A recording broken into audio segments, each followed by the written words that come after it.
34व्या वर्षीही लग्न न जुळल्यानं तरुणानं पवारांना पत्र लिहिलं। अकोल्यातल्या तरुणानं पवारांकडे या लग्नाबाबत आपली कैफियत मांडली। अकोला दौऱ्यावर असताना त्यानं हे पत्र दिलं। एकटेपणा जाणवतो अशी खंत त्यानं पत्रातून पवारांकडे व्यक्त केलेली आहे।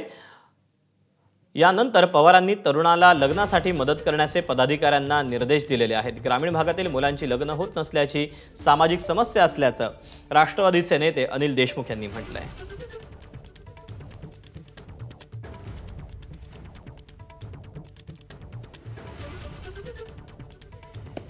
हा तरुण नेमका काय म्हणतोय आपण पाहूया।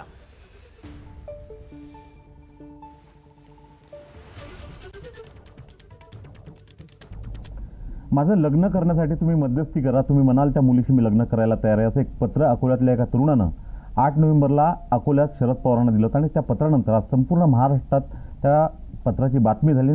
ज्या तरुणानं हे पत्र लिहिलं तो मंगेश इंगळे, सर्वात आधी एबीपी माझ्यावर आपल्यासोबत आहे। दादा, तू नेमकं काय पत्र लिहिलं होतं शरद पवार साहेब? मी पवार साहेबांना पत्र लिहिलं की माझं लग्न करून द्या, कुठल्या पण समाजातल्या मुलीसोबत माझं लग्न करून द्या। मी माझं अगर लग्न करून दिलं तर मी तिच्या घरी राहायला तयार आहे आणि तुम्ही जर लग्न करून देसाल तर मी तुमचे उपकार जीवनभर विसरणार नाही। नेमकं तुला का वाटलं की आपण शरद पवारांना साकडं घातलं पाहिजे? कारण तू लग्नाचे सर्व प्रयत्न तुझे थांबलेले आहेत सर। मी खूप ठिकाणी पाहिलं, 2-3 जणांना म्हटलं पण ते काही जमलं नाही। त्यामुळे सर्व माझ्या मनात एक विचार आला की पवार साहेबांना म्हटलं तर काम होतं, म्हणून पवार साहेबांनाच म्हटलं मी।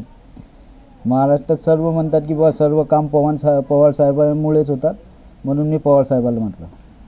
बरं, आणि हां, या संदर्भात तू याच्या आधी कोणत्या नेत्याची काही म्हणजे असं पत्र व्यवहार केलेला आहे का? नाही, यासाठी कुठल्याच नेत्याशी व्यवहार झाला नाही। हां, त्या दिवशी जेव्हा तू पत्र दिलं तेव्हा थेट पवार साहेबांशी तुझं काही बोलणं झालं का? मग नाही, पवार साहेबांशी नाही झालं। पवार साहेबांच्या पीएला मी पत्र दिलेलं आहे। बरं हां, बरं, लग्न न होण्याचे कारण काय, म्हणजे का लग्नाला वेळ का लागतोय तुझ्या? सर, माझं जे फील्ड आहे ते माझी जे जॉब करण्याचे आहे, मी सोशल वर्करमध्ये आहे, तर माझं जास्त लक्ष त्याचमध्ये राहिलं। आता थोडं समजा विचार आला तर वय खूप वाढलेलं आहे माझं सध्या 34। माझ्या समाजात मुली जास्त देत नाहीत, म्हणून मला वाटलं की पवार साहेबांना म्हणून आपल्याला आपलं लग्न तरी होणार। आपण एकटं राहिल्यापेक्षा साहेबांना निवेदन दिलं तर आपलं लग्न तरी होणार, या उद्देशाने मी दिलं साहेबांना। तुझ्या घरी कोण कोण असतं? तुझं शिक्षण काय झालेलं आहे? माझं सर, मी BA सोशलॉजी झालेलं आहे, आता MA चालू आहे। आणि माझ्या घरी समजा माझी आई आहे, 2 भाऊ आहेत, 1 बहीण। तुझं पत्र पवार साहेबांनी वाचल्याची आता समोर आलेलं आहे, पण तुला कोणी संपर्क केला का राष्ट्रवादी काँग्रेसच्या? नाही, कोणीच नाही केलं। बरं, अगर मला जर साहेबांनी बोललं, साहेबांनी म्हटलं ही मुलगी आहे, साहेबांना कुठल्या पण मुलीला जर म्हटलं की या मुलीसोबत लग्न कर, तर मी त्या मुलीसोबत लग्न करायला तयार आहे।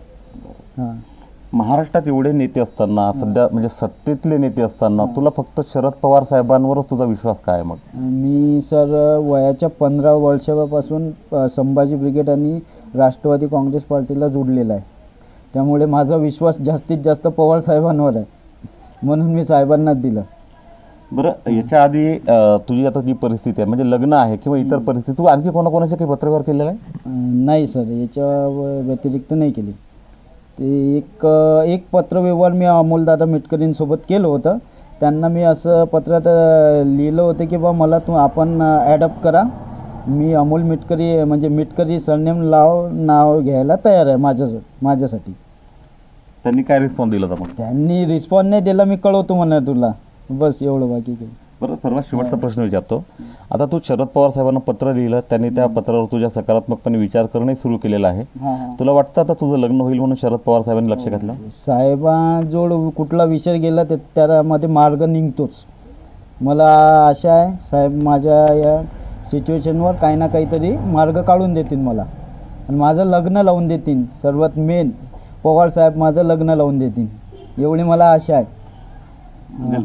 ह्या सर्व गोष्टीतून तुझं लग्न झालं तर स्वतः शरद पवार साहेबांनी तुझ्या लग्नाला यावं अशी विनंती तू करणार आहे? हो, मी स्वतः विनंती करणार, अगर माझं लग्न साहेबांनी लावून दिलं आणि साहेबांनी स्वतः यावं माझ्या लग्नात, सहपरिवार यावं।